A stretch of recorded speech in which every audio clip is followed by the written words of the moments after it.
These caves are incredible.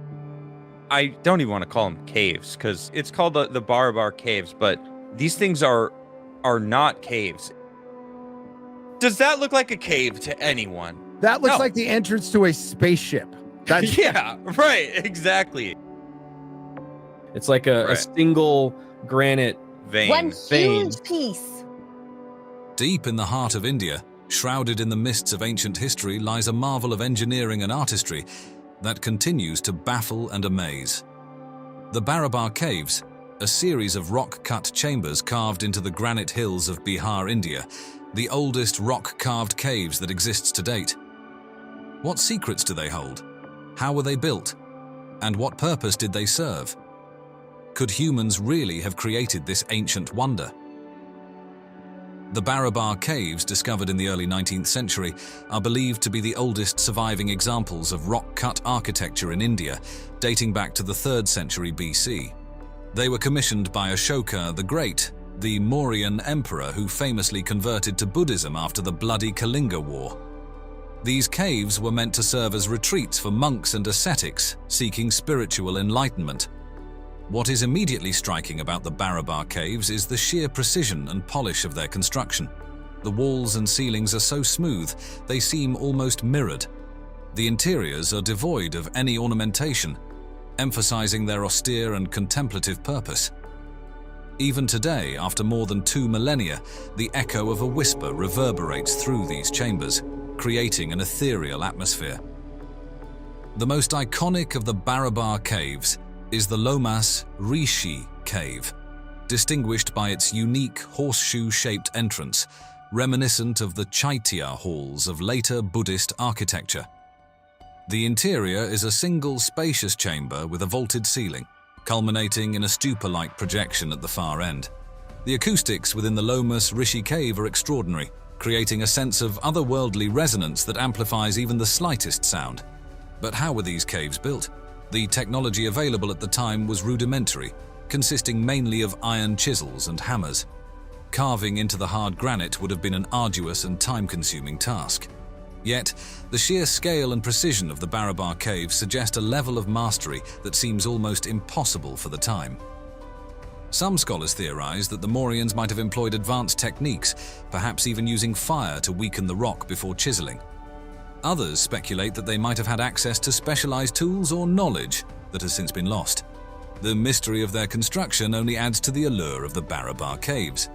The Barabar Caves are not just architectural marvels, they are also repositories of history. Inscriptions found within the caves provide valuable insights into the Mauryan era, including Ashoka's edicts promoting peace and nonviolence. These inscriptions show Ashoka's profound transformation from a ruthless conqueror to a benevolent ruler, a transformation that reverberated throughout the Indian subcontinent. But the Barabar Caves also raise intriguing questions. Why did Ashoka choose this particular location?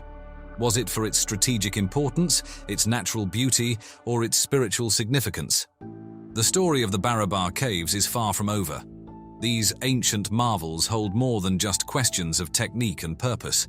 As we dig deeper into the mystery, we find that the caves are connected to a broader network of ancient secrets, some hiding in plain sight, others concealed beneath the surface of history. The Barabar Caves, it seems, are just the beginning. Let's turn our attention to the staggering amount of stone that was removed to create these caves.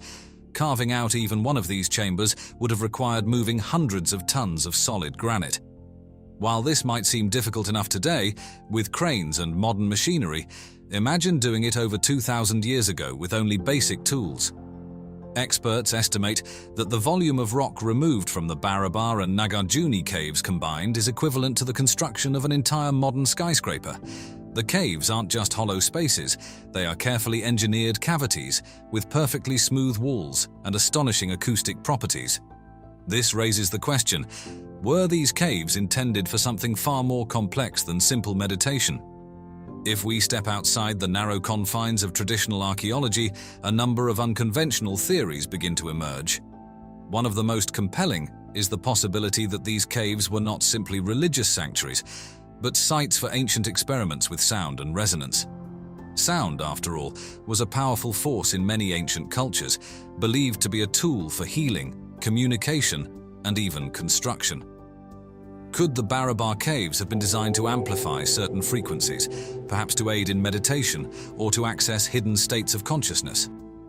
Some researchers propose that the unique sound dynamics within the caves were not accidental, but were the result of advanced knowledge of acoustics, knowledge that may have been lost to time. When comparing Barabar to other ancient acoustic marvels, such as the Hypogeum of Saflieni in Malta, where low-frequency sounds resonate powerfully within the subterranean chambers, the similarities are striking. In both cases, the structures amplify sound in ways that seem unnatural.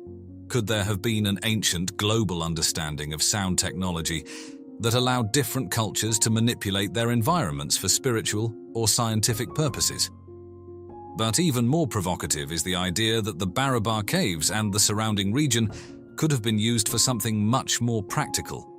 Some conspiracy theorists have speculated that these caves were not spiritual retreats, but part of a network of sites dedicated to early technological experiments, possibly in metallurgy or energy generation. Ancient India was known for its early advances in metallurgy, particularly with the discovery of Wootz steel, a high-carbon alloy that later became famous as Damascus steel. Could it be that the Barabar region, rich in iron ore, served as a hidden laboratory where ancient metallurgists conducted experiments in the production of alloys, harnessing the natural acoustic properties of the caves for unknown purposes? There's also the curious question of why the Ajivikas, a relatively obscure religious group, would commission such monumental works. Ajivikas were known for their strict ascetic practices, rejecting material wealth and worldly possessions. So why would they need such massive, intricately designed caves? Could it be that the caves had a dual purpose, both spiritual and scientific?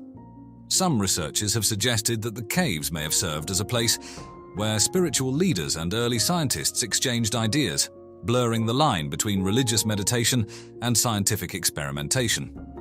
This theory gains traction when we look at other caves and rock-cut structures in the region, like the Udayagiri and Khandagiri caves in Odisha, carved around the same time as Barabar. While Udayagiri and Khandagiri served more as monastic retreats for Jain monks, the designs are remarkably intricate, featuring tiered halls and passageways that hint at more than just religious devotion. Could these sites have been part of a larger network of spiritual and scientific centers stretching across ancient India? There is a growing belief that these cave complexes were not isolated projects, but rather the work of a sophisticated civilization with knowledge that extended beyond the spiritual into fields like geometry, engineering, and metallurgy. Looking westward, comparisons with the Ajanta and Ellora caves in Maharashtra become even more intriguing. Unlike Barabar, the Ellora complex contains vast temple structures, including the breathtaking Kailasa Temple, which was carved from a single piece of rock. What ties these sites together is the sheer scale of excavation. While Barabar focuses on precision and acoustic properties, Ellora and Ajanta showcase the massive scale and intricacy of rock-cut architecture. The fact that both were created around the same time period raises questions. Were these part of a grander pan-Indian tradition of rock-cut engineering that blended religion with early scientific understanding? Could the same knowledge have flowed between these centers, each site fulfilling different roles in a complex network of spiritual, technological, and social life? There are also strange connections to be made when examining other rock-carved sites across the world. For instance, Petra, the ancient Nabatean city in Jordan, shares some remarkable similarities with Barabar. Both were carved into solid rock, both involved an unimaginable amount of labor, and both exhibit architectural features far ahead of their time. Petra, with its elaborate facades and hidden tombs, and Barabar, with its smooth chambers and enigmatic acoustics, may have been created for vastly different purposes, yet the precision and effort involved suggest that the people who built them shared a deep understanding of stoneworking and engineering. While mainstream historians argue that these similarities are coincidental, the evidence is difficult to ignore. Were these sites merely the result of isolated advances in technology, or were ancient cultures more connected than we realize, sharing techniques and knowledge across vast distances? Then there's the question of why these caves are located where they are.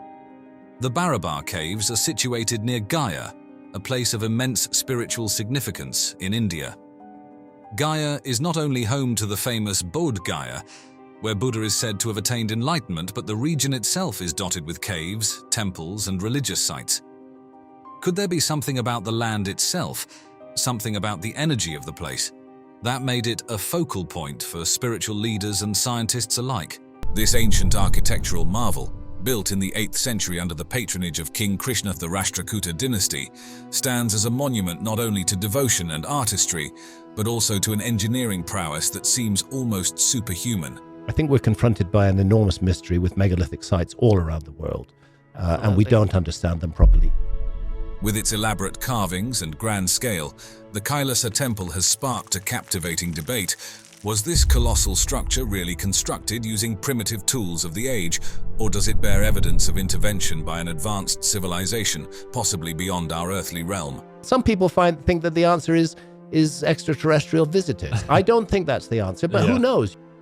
Tucked away in the basaltic hills of Maharashtra, the Ellora Caves complex is an architectural marvel of ancient India.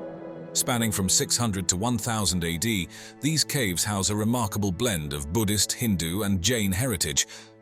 Among them, Cave 16, better known as the Kailasa Temple, stands out as the crowning glory of the site. Historically referred to as Veral, the area's location along ancient north-south trade routes undoubtedly played a critical role in its development. The Kailasa Temple, known for being the largest monolithic rock excavation in the world, showcases the advanced state of engineering and architectural skills during the 8th century. This temple was not built but rather carved top-down from a single massive rock, requiring meticulous planning and execution that speaks volumes about the capabilities of its creators.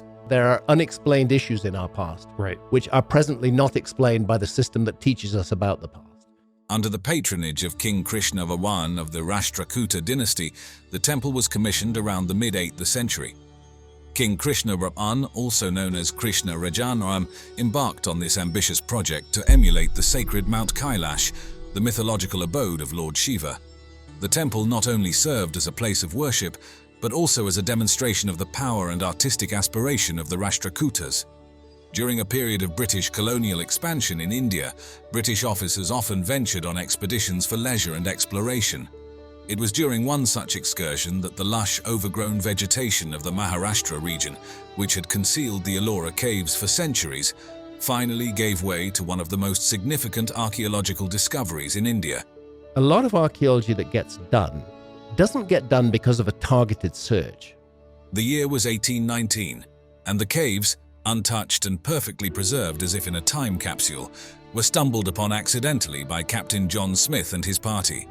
The discovery by Captain Smith wasn't merely about uncovering a lost site, it was a revelation that peeled back the layers of India's rich and ancient civilization, which had thrived long before European powers set foot in the region. As Smith entered the caves, he was confronted with the grandeur of India's past, an intact cultural heritage that spoke volumes of its historical depth and complexity. However, Captain Smith left behind more than just the memory of his discovery. In what is now viewed as an act of historical vandalism, he inscribed his name and the date on a pillar inside Cave 10.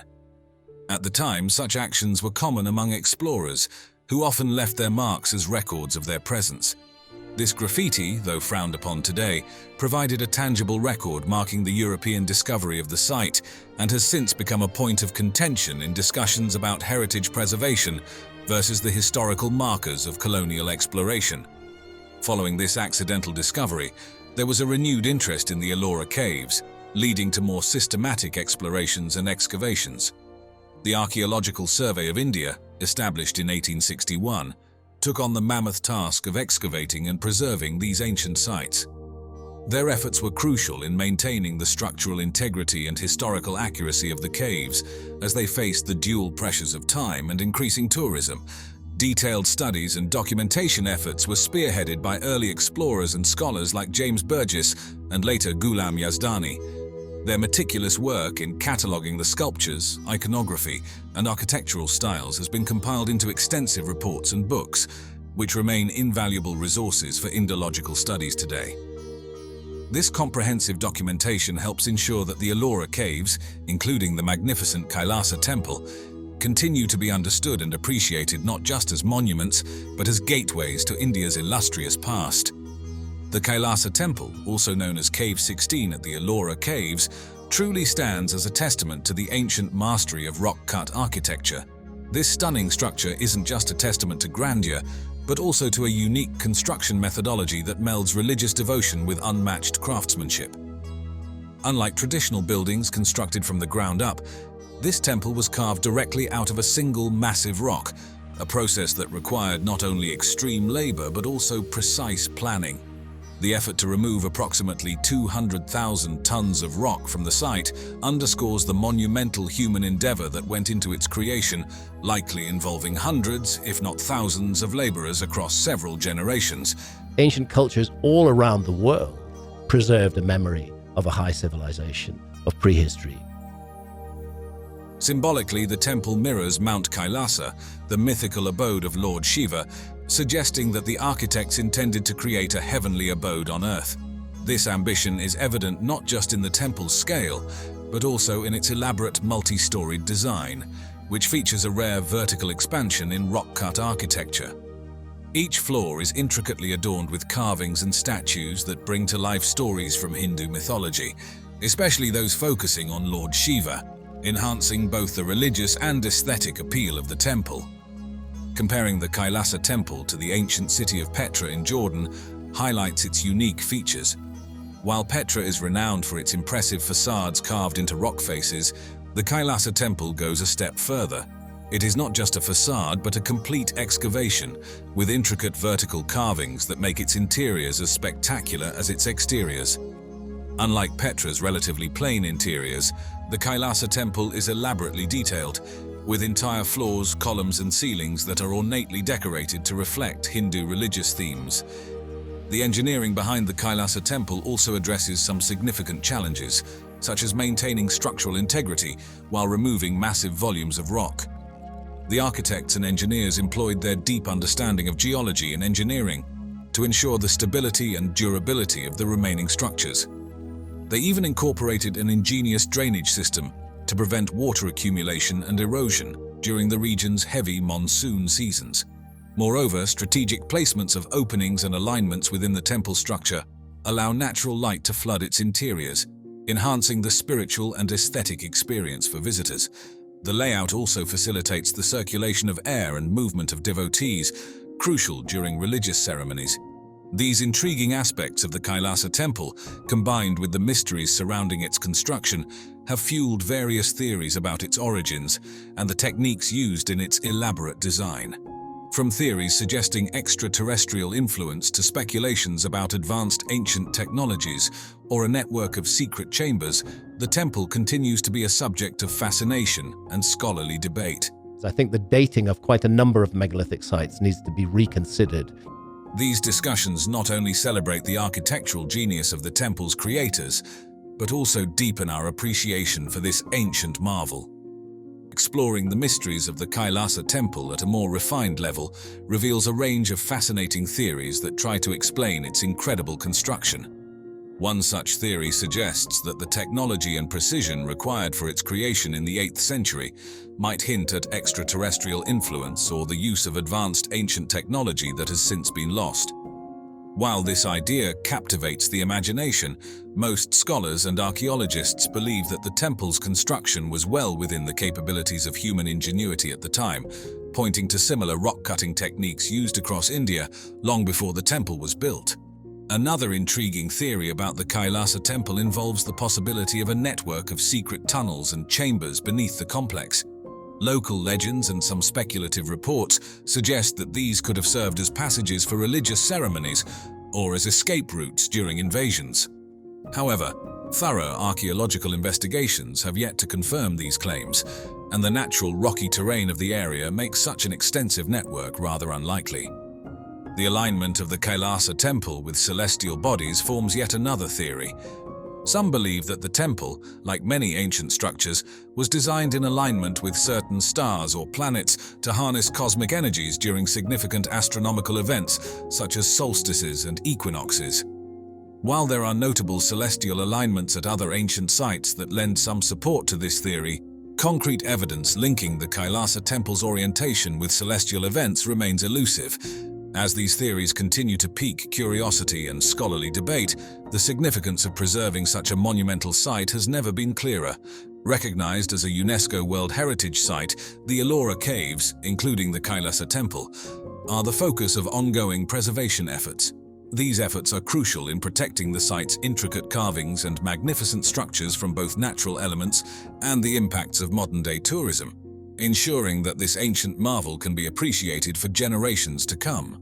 Nestled at the westernmost edge of the Saurashtra Peninsula in what is now the state of Gujarat, India, the ancient city of Dwarka offers a narrative that is as rich in spirituality and mythology as it is in historical urban development. The calculation is that 27 million square kilometers that was above water during the Ice Age is underwater now. The city's strategic positioning near the confluence of the Gomati River and the Arabian Sea played a pivotal role not just in safeguarding it from potential invaders, but also in bolstering maritime trade and fostering connections with other parts of the ancient world. This geographical advantage, coupled with the city being enveloped by water on all sides, either as a peninsula or a series of islands, crafted a natural fortress that was a challenge for any adversary to overcome. Most of human civilization has been organized around water, right? And as the water levels change, some of those ancient cities could be completely covered. We did a lot of diving in southern India, so it was great for her to be able to talk in their own language to Tamil fishermen and Tamil divers and see if they'd seen any weird stuff underwater, which they certainly had. Moreover, the Gomati River's proximity not only enhanced the city's scenic beauty, but also served as a crucial lifeline for its residents. Dwarka's urban landscape, as depicted in ancient texts, was nothing short of architectural grandeur. The city boasted of meticulously planned streets, a state-of-the-art drainage system, and formidable fortifications, all of which were divided into well-defined sectors for residential, commercial, and administrative purposes. We know that it's been underwater for about 6,000 or 7,000 years, but the question is, how long before that was it made? How long did it stand there above water? This level of urban planning and civil engineering sophistication showcases an advanced understanding of city management and infrastructure development, making Dwarka a marvel in ancient urban planning. The city's defensive structures, including a series of gates and fortifications, underscored the thoughtful defensive strategy employed in its construction. These were not merely architectural feats, but were strategically designed to regulate access and provide unwavering protection against invasions. Such architectural and strategic prowess points to a high degree of sophistication and indicates that Dwarka was a city that blended beauty with brains, making it a formidable entity in the ancient world. You're coming across statues underwater, you're coming across columns underwater. It's just magical in diving on an underwater city. Diving into the depths off the coast of modern-day Dwarka in Gujarat, India, archaeologists have embarked on marine explorations that have significantly advanced our understanding of the ancient city's grandeur and the sophisticated civilization that once flourished there. These underwater explorations have brought to light submerged structures, stone foundations, walls, pillars, and steps that many believe were part of the legendary Dwarka, a city of immense importance in Hindu scriptures. The discovery of such elaborate underwater architecture points towards the advanced engineering and construction techniques of the time, hinting at a society that was far ahead of its contemporaries in terms of urban planning and infrastructure development. The use of modern technology, including sonar scanning, diving explorations, and underwater photography, has been instrumental in mapping out the submerged city, providing us with a clearer picture of its complexity and the scale at which it operated. But the revelations don't stop at structures. A plethora of artifacts unearthed both from the seabed and land excavations near Dwarka tell tales of a culturally rich and economically prosperous society. The remnants of well-laid streets and an elaborate drainage system underscore a high degree of urban planning, indicative of a society that valued organization, environmental health, and the well-being of its citizens. Moreover, the variety of materials discovered suggests Dwarka was a bustling hub of trade and cultural exchange, maintaining connections with other civilizations of its time. This diversity not only showcases the city's economic vitality, but also its cultural openness and dynamism. But perhaps what's most fascinating is the chronological evidence unearthed through radiocarbon dating. We have to accept that civilization in India is at least 5,000 years old. The largely and correctly discredited notion of an Aryan invasion of India needs to be abandoned. Some artifacts and structural components of the submerged city have been dated back to the 2nd millennium BCE, aligning Dwarka's timeline with that of Lord Krishna, as described in traditional beliefs and ancient texts. This dating not only cements Dwarka's place as a significant cultural, religious, and economic center in the ancient world, but also bridges the gap between mythological narratives and historical reality. These archaeological findings offer a tangible framework to understand the evolution of urban settlements in ancient India, shedding light on societal structures, trade practices, and the cultural dynamics of the time. As we piece together clues from the past, Dwarka holds a special place in the tapestry of Hindu mythology and Indian ancient history, not just for its divine origins, but also for the mystery and majesty that encompass its story. At the heart of Dwarka's legend is its foundation by Lord Krishna, a pivotal figure in Hinduism revered across various traditions. The epic tales from the Mahabharata and the Bhagavata Purana tell us of Krishna's quest to protect his people from persistent threats, leading to the establishment of this city. It wasn't just a random choice. Krishna was strategic, opting for a location that offered natural defenses and prosperous living conditions for his subjects. Positioned on the western coast, Dwarka was a fortress against adversaries, thanks to its geographical advantages and access to vital sea routes that facilitated trade and communication. This city wasn't just a safe haven, it was a symbol of divine protection and ingenuity, blending spiritual significance with architectural splendor. The story of Dwarka, with its grand buildings and eventual mysterious submergence, captures the imagination, making it a subject of fascination and reverence. Dwarka, often hailed as the City of Gold in ancient scriptures, embodies not just the literal application of gold in its architecture, but also represents an era of unparalleled wealth, prosperity, and architectural ingenuity. This legendary city, with its palaces shimmering with gold and precious stones, grand public spaces, and formidable fortifications, stands as a testament to the zenith of ancient urban development and prosperity. The city's opulence wasn't confined to its material wealth. It extended to its sophisticated design and layout, which were attributed to Vishwakarma, the divine architect in Hindu mythology. Commissioned by Lord Krishna, Vishwakarma's vision for Dwarka was nothing short of architectural brilliance. The planning of Dwarka was meticulously executed, with distinct zones for residential quarters, marketplaces, temples, and public buildings. This segregation ensured that the city functioned efficiently, with each area serving its purpose without encroaching on another. The residential quarters, designed for comfort and accessibility, were likely constructed with not just security in mind, but also aesthetics, ensuring that the city's inhabitants lived in an environment that was safe, beautiful, and harmonious with nature. But perhaps the most captivating tale of Dwarka is its mysterious submergence. The submergence of those sites is largely because of subsidence of land rather than sea level rise, because it's relatively recent. Legend has it that following Lord Krishna's departure from this world, the city met its end, swallowed by the sea. This story isn't just a pivotal chapter in Hindu mythology, marking the end of an era and the onset of Kali Yuga. It has also piqued the interest of archaeologists and historians. Their underwater explorations near the modern city of Dwarka have unearthed submerged structures, offering a tangible link to the city's legendary past. These discoveries hint at the existence of a significant settlement that might have gradually succumbed to rising sea levels or other catastrophic events, giving some historical backbone to the mythological tales. The submergence of Dwarka is often seen through a symbolic lens, reflecting on the ephemeral nature of wealth and the inevitability of change. It reminds us that even the most splendid creations, no matter how grand or well-built, are not immune to the forces of time and nature. This story, rich with historical intrigue and mythological depth, continues to enchant and provoke thought, bridging the ancient with the present and the mythical with the real. Tiwanaku is an ancient archaeological site situated near Lake Titicaca in western Bolivia. This site was the heart of the Tiwanaku Empire, a highly advanced civilization that thrived between 300 AD and 1000 AD.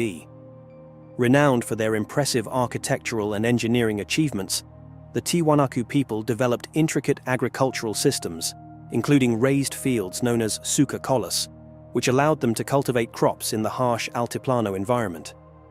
They also maintained extensive trade networks that stretched across South America, exchanging goods such as textiles, ceramics, and precious metals. Their civilization is considered one of the most significant pre-Columbian cultures in the region, leaving a legacy that continues to captivate historians and archaeologists. The handiwork of humans is clearly evident in this site. The first European accounts of Tiwanaku came from Spanish conquistadors in the 16th century.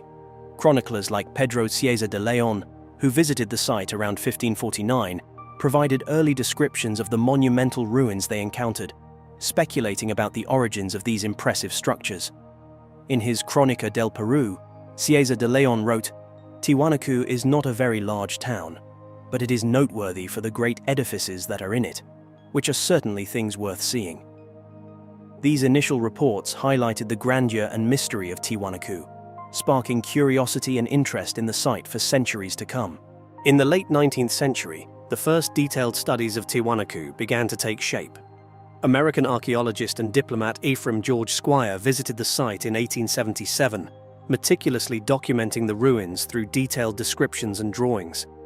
His work provided valuable insights into the architectural complexity of Tiwanaku. Squire noted, "The ruins of Tiwanaku have been regarded by all students of American antiquities as in many respects the most interesting and important, and at the same time most enigmatical, of any on the continent." Around the same time, French explorer Charles Weiner also documented the site, contributing further to the growing body of knowledge about this ancient civilization.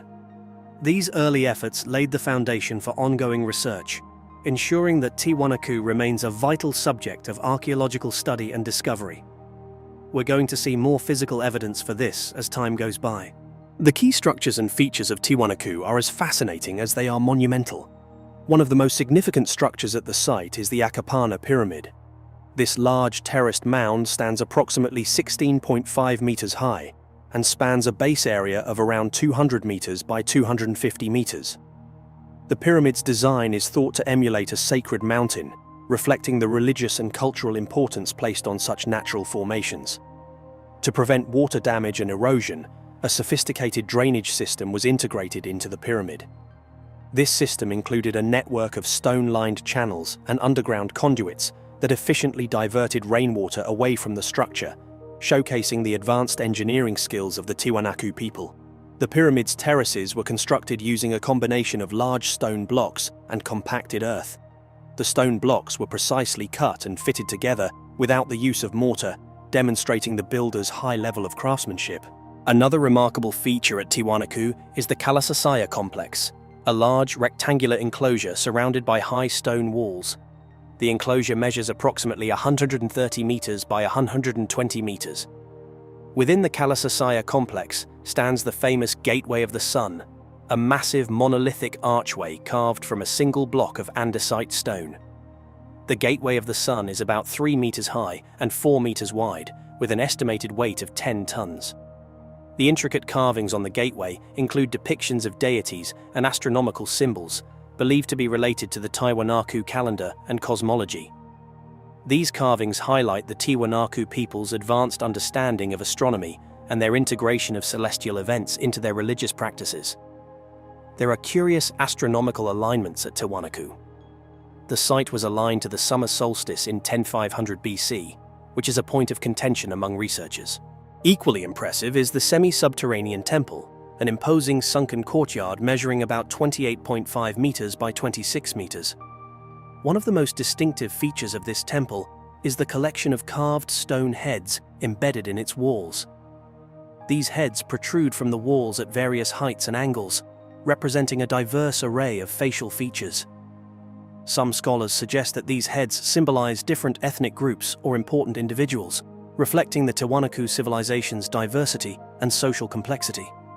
Based on available data, the population of the Tiwanaku civilization during its peak is estimated to have been between 30,000 and 60,000 in the capital city alone, with a total population of around 300,000 to 1.5 million when including surrounding settlements and rural areas. Similarly fascinating is Pumapunku, another marvel of the Tiwanaku civilization. Pumapunku was known to Spanish explorers in the 16th century, just like the main Tiwanaku site. However, it wasn't until the 20th century that modern archaeological efforts brought significant scholarly attention to Pumapunku. Systematic excavations and studies began in earnest in the mid-20th century, revealing the site's unique architectural style and the mysterious techniques used in its construction. The stone blocks at Pumapunku are particularly renowned for their extraordinary precision. The primary materials used are andesite and sandstone, both known for their durability and hardness. The stones are cut with such exactitude that the joints between them are virtually invisible, so precise that even a razor blade cannot fit between the stones. The exact methods used to cut and shape the stones at Pumapunku remain a topic of debate and fascination. Several theories have been proposed to explain the precision and complexity of the stonework. One prevalent theory is that the Tiwanaku people used metal tools made from bronze or copper alloys. These metals are capable of cutting softer stones, but the hardness of andesite presents a significant challenge. However, evidence of bronze and copper tools at other Tiwanaku sites supports this theory. Some stones show marks consistent with the use of chisels or other cutting tools, suggesting that the builders had access to and effectively utilized metal tools. Another theory posits the use of abrasive materials like sand and water to cut and shape the stones. This technique involves rubbing sand and water against the stone's surface to gradually wear it down, potentially explaining the smooth surfaces and precise angles observed at Pumapunku. Large grinding stones could have been used to smooth and polish the stone surfaces after the initial cutting, further contributing to the precise fit of the blocks. Some researchers propose that the Tiwanaku civilization possessed advanced technologies or techniques that have since been lost. This theory suggests they might have had knowledge of sophisticated methods or tools that we do not fully understand today. A fringe theory popularized by some alternative history proponents suggests that extraterrestrial beings assisted the Tiwanaku people in constructing Pumapunku. Some people think that the answer is extraterrestrial visitors. I don't think that's the answer, but who knows? While this theory captures the imagination, it is not supported by mainstream archaeology and remains speculative. One of the most iconic features of Pumapunku is the presence of H-shaped blocks. These blocks are a testament to the advanced engineering and architectural skills of the Tiwanaku civilization. The H-shaped blocks interlock in a modular fashion, suggesting they were designed to fit together in a specific configuration.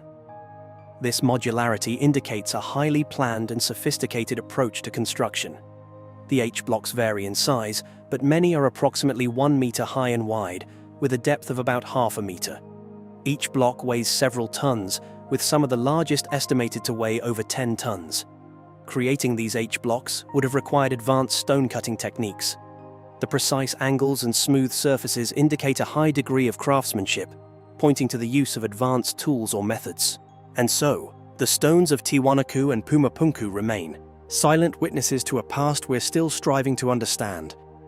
Are we looking at the remnants of a highly advanced civilization, lost knowledge, or something else entirely?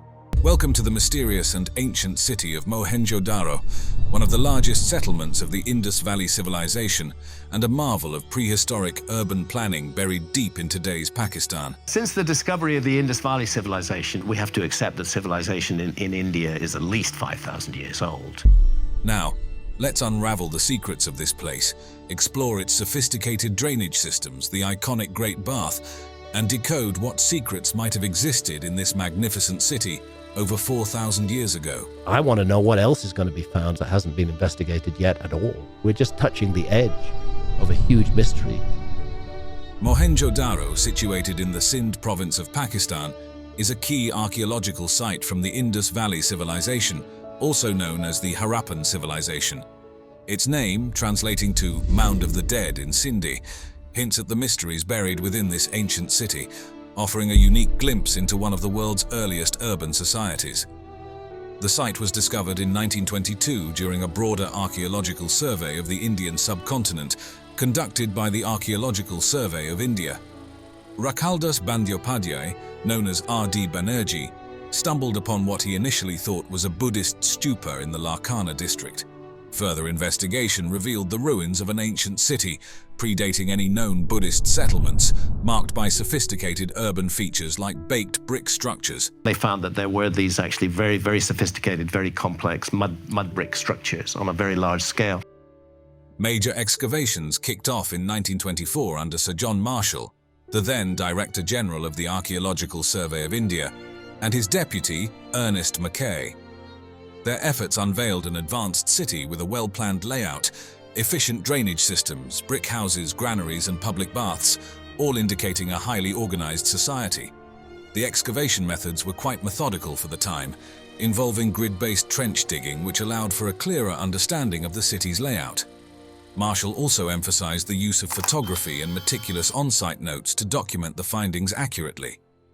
Among the most remarkable discoveries was the Great Bath, suggesting the site's use for ritualistic or ceremonial purposes, alongside a sophisticated sewage system that highlighted the city's advanced urban planning and sanitation awareness. Post-1947 partition of India, Mohenjo-daro became part of Pakistan, and new excavation phases were led in the 1950s and 1960s by Pakistani archaeologist Dr. Ahmad Hassan Dani. His work helped uncover lower layers of the city and explore residential areas that had not been previously excavated. There's a lost civilization which is now accepted by archaeology within relatively recent memory, and that's the Indus Valley civilization. These later excavations focused more on understanding the daily lives of the inhabitants, with numerous artifacts such as pottery, tools, and ornaments providing insights into their daily activities, trade practices, and cultural aspects. As archaeological techniques evolved, later excavations at Mohenjo-daro incorporated modern methods including stratigraphic analysis, which aided in more accurately dating the city's layers. There was also a significant emphasis on using refined conservation techniques to preserve delicate artifacts and building materials exposed during the digs. From the 1970s onwards, efforts predominantly shifted towards preserving the integrity of the site, as it faced threats from salinity, waterlogging, and deterioration of materials. In recognition of its value and the need for protection, Mohenjo-daro was declared a UNESCO World Heritage Site in 1980, which helped attract international attention and funding aimed at preserving and protecting this ancient window into early urban life.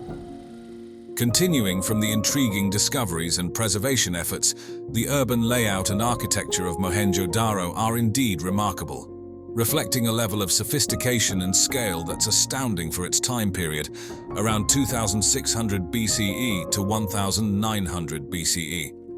As a critical part of the ancient Indus Valley civilization, this city offers profound insights into the early techniques of urban planning and architecture that have stood the test of time.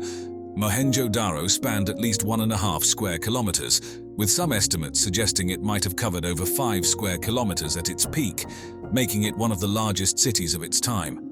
The city was meticulously planned with a grid system, dividing it into a lower town and a citadel area. Streets running north-south and east-west sliced the city into well-organized blocks, demonstrating the urban planner's keen grasp of design principles. Residential blocks were designed with precision to ensure uniform appearance from the outside and direct access to street-side drainage, reflecting a controlled approach to urban development and adherence to municipal regulations. Is knowledge preserved and passed down through the ages? Yes, I think it is. The city's drainage system was extraordinarily advanced for its era. Each house was connected to a street-side drainage channel through individual drainage pits, a setup that showcases early mastery in sanitary engineering. These drains, constructed from baked brick and gypsum mortar, included manholes at intervals for maintenance, features that would not be out of place in a modern city. The buildings of Mohenjo-daro were primarily built using sun-dried and fired mud brick. Baked bricks were particularly used for constructing bath and drainage structures to better withstand moisture.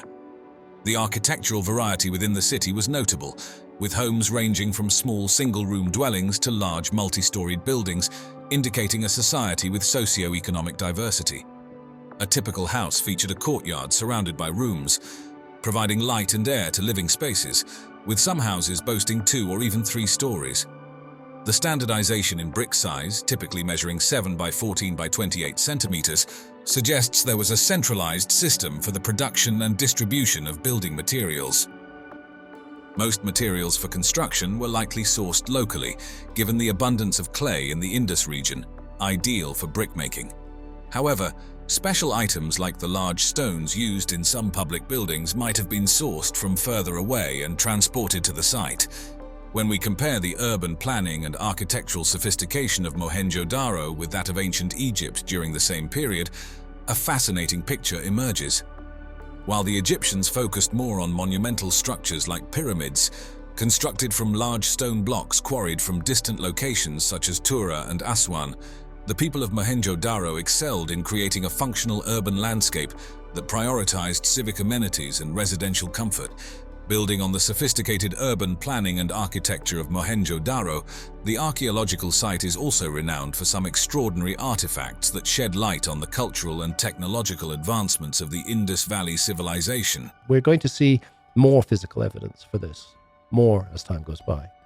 The dancing girl is a captivating bronze figurine, merely 10.5 centimeters tall, capturing a young girl in a dynamic pose with one hand on her hip and the other casually dangling at her side. The level of detail in the figurine is remarkable, showing off intricate jewelry and a detailed hairstyle that points to a highly sophisticated sense of aesthetics and craftsmanship. This small statue is not just a piece of art. It highlights the advanced metalworking skills of the time, being one of the few metal artifacts discovered at Mohenjo-daro. Another significant find is the so-called priest-king statue, a small steatite sculpture standing about 17.5 centimeters high. It depicts a male figure seated, adorned in an intricately engraved robe and wearing a fillet around his head, which might have once held a feather or other decoration. The sculpture's serene expression and the precision of its beard trimming suggest meticulous grooming and possibly a high social or religious status. Some scholars believe this figure might symbolize an idealized form of leadership or divine authority, integrating both political and religious power, though it may not represent a specific individual. Perhaps the most architecturally impressive discovery at Mohenjo-daro is the Great Bath. Located centrally on the Citadel Mound, this large pool measures roughly 12 meters by 7 meters and is about 2.4 meters deep. It's constructed from finely fitted bricks sealed with a layer of natural tar, making it waterproof, an advanced construction technique for the time. The Great Bath is believed to have been used for ritual purification rites, reflecting the civic and religious practices of the Indus people. The structure was ingeniously fed by a well, and an adjacent drain allowed for the emptying and cleaning of the bath, indicating a sophisticated management of water resources. Comparing the Great Bath with Roman baths brings interesting insights. Like Mohenjo-daro's bath, Roman baths were central to social and religious life, going beyond mere hygiene to serve as gathering places for social interaction and ritual practices. However, Roman baths were typically more complex, featuring varied temperatures across different rooms and incorporating technologies like steam baths and underfloor heating, showing different scales and advancements in engineering. An intriguing theory related to Mohenjo-daro's significance within the Indus Valley civilization is the hydraulic hypothesis, which suggests that the city served as a religious center coordinating the management of an extensive system of irrigation canals. This hypothesis proposes that the city's leadership wielded both political and religious authority, crucial for managing the water resources vital for agriculture in the arid environment. When the British were laying down the tracks for the Indian railway system in the 19th century, they stumbled upon something extraordinary: ruins made of well-crafted bricks in the Punjab region. Little did they know these bricks were the remnants of the Indus Valley civilization, a society that had vanished thousands of years before. At first, these ancient bricks found a new purpose under the wheels of progress, quite literally being used in railway construction. It's a bit ironic when you think about it, an ancient civilization helping to lay the foundations for modern transportation, all while its own story was buried in oblivion. Enter Alexander Cunningham in the 1870s, a man who could be seen as a detective in the realm of history.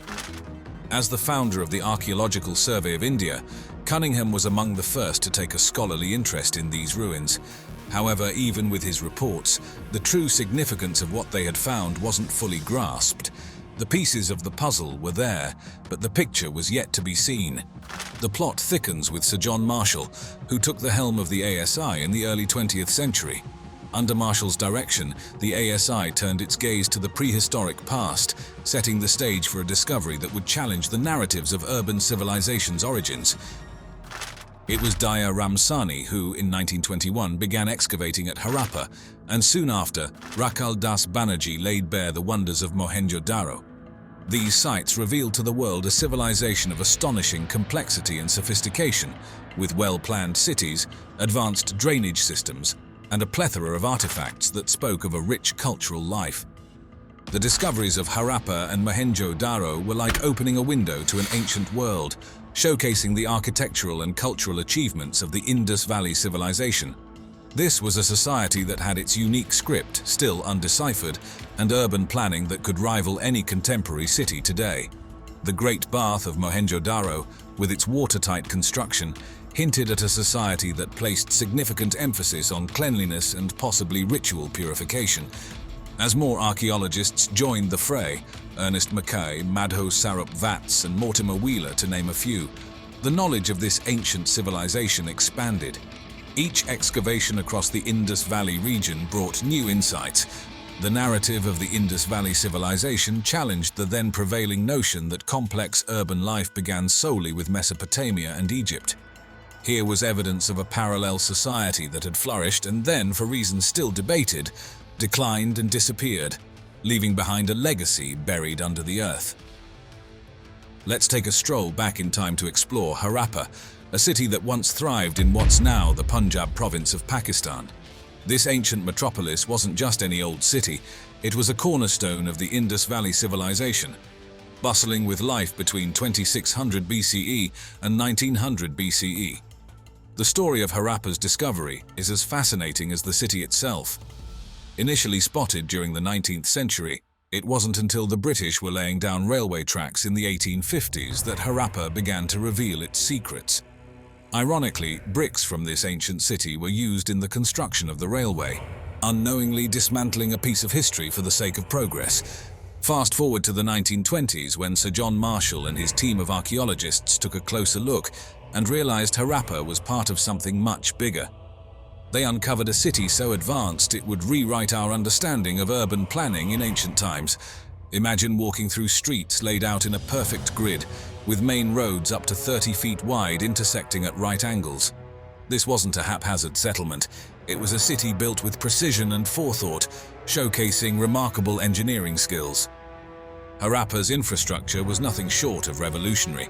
The city boasted an advanced drainage system, with covered drains along the main streets and smaller ones connecting from individual homes.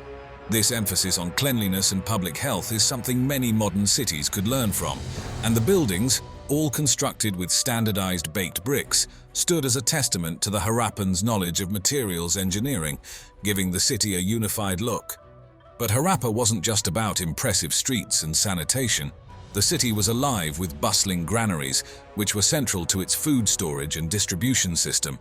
These weren't just any granaries. They were massive structures located near the city's heart, hinting at a well-organized governance system that ensured the population was well-fed. Diving into the everyday lives of Harappans, we find a society that valued comfort and cleanliness. Houses, ranging from simple dwellings to more elaborate homes, often had their own wells and bathrooms. This level of domestic luxury suggests a society where social stratification was present, but also one that placed a high importance on individual welfare. And then there are the artifacts. The seals engraved with animal figures and an undeciphered script that hint at a complex system of communication, trade, administration, or perhaps even ritual. The pottery and tools unearthed in Harappa, from utility wares to beautifully decorated pieces, reflect the diverse occupations and crafts practiced in the city, painting a picture of a vibrant, bustling community. Harappa was more than just a city. It was a beacon of urban civilization, showcasing advancements that were unparalleled for its time. Its discovery and excavation have not only provided us with a glimpse into ancient urban life, but also challenged our perceptions of ancient civilizations and their capabilities. Nestled in the Sindh province of Pakistan lies Mohenjo-daro, a site that's not just an archaeological treasure but a testament to the architectural genius of the Indus Valley civilization.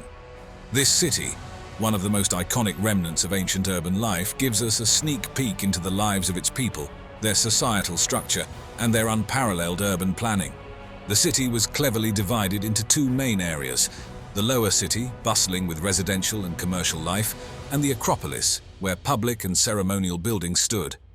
This division speaks volumes about the level of organization and planning that went into Mohenjo-daro. It wasn't just a cluster of buildings, it was a thoughtfully laid out city, designed for efficiency and order, with distinct zones dedicated to different aspects of daily life. But let's talk about the Great Bath, the crown jewel of Mohenjo-daro. Imagine a large, watertight pool, meticulously constructed for religious purification rituals. Surrounded by corridors and rooms, the Great Bath wasn't just an architectural marvel. It was a central piece of the city's spiritual and communal life, emphasizing the importance of water not just for survival, but as a sacred element in their culture. The people of Mohenjo-daro were master craftsmen, their skills shining through in the intricate beadwork, finely crafted metal objects, and beautiful pottery discovered at the site. These artifacts were not merely utilitarian. They bore the marks of artistic excellence and possibly held deeper symbolic meanings for their creators. The variety and quality of these items suggest a society that valued not only function, but form and beauty, integrating them into their everyday lives. Moreover, Mohenjo-daro was a bustling economic center. The numerous seals, weights, and measures found among the ruins hint at a complex economy that thrived on both local and long-distance trade. This was a city that was not isolated. It was connected, engaging in commerce with distant lands, showcasing its economic prowess and its role as a significant player in the ancient world. Mohenjo-daro, with its advanced urban planning and sophisticated architectural elements, stands as a shining example of the ingenuity of the Indus Valley civilization.